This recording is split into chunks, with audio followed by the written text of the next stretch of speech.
Hola, yo soy Marta, R1 de Farmacia Hospitalaria en el Partaulí. Y yo soy María, R2.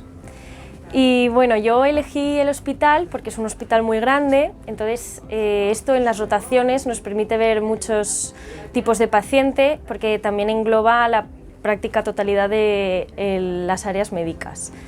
El farmacéutico está muy integrado en el hospital porque es un servicio central, entonces rotamos por urgencias, por oncología, pediatría y muchas Diferentes más. áreas, Claro. todas las que ya conocéis.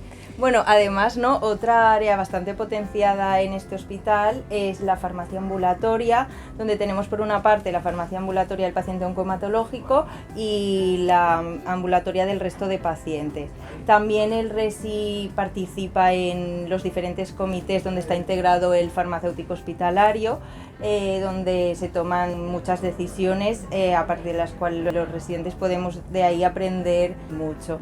Y bueno, por último, que el ambiente es muy bueno. Muy joven, sí. Y aquí os esperamos.